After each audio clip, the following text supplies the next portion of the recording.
আবারও গোপন খবরের ভিত্তিতে মঙ্গলবার দুজন বাংলাদেশি নাগরিক, একজন পুরুষ এবং একজন মহিলা, দুজন শিশুকে আটক করা হয়েছে আগরতলা রেল স্টেশন থেকে। তারা অবৈধ উপায়ে বাংলাদেশ থেকে ভারতে প্রবেশ করে এবং তারা ট্রেনে করে বহিরাজ্যে পাড়ি দেওয়ার উদ্দেশ্যে আগরতলা রেল স্টেশনে আসে।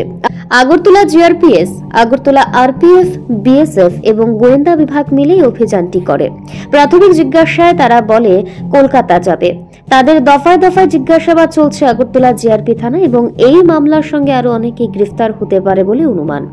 এ নিয়ে আগরতলা জিআরপিএফ থানায় একটি মামলা গ্রহণ করা হয় এবং আগামীকাল অর্থাৎ বুধবার তাদের মহামান্য আদালতে প্রেরণ করা হবে।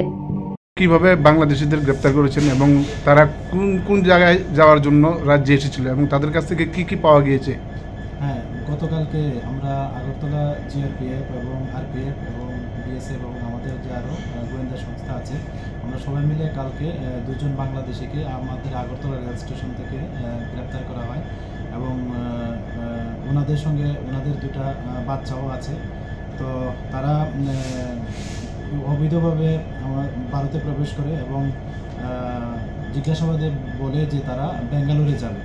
তো এর মধ্যে যিনি তহিদুল পুলান এবং ওনার স্ত্রী রাজিফা বেগম, তহিদুল পুলান বলে যে উনি প্রায় 2018-তে একবার বেঙ্গালুরুতে গিয়েছিল, তো ওইখানেই যাবে, কাজকর্ম করবে এরকম বলছে আর কি। তো আমরা গতকালকে তাদের এগেনস্টে একটা মামলা নিয়েছি এবং যার মধ্যে নতুন যে আইন হয়েছে বিএনএস এবং আইপিপি অ্যাক্ট এবং ফরেনার অ্যাক্ট আছে।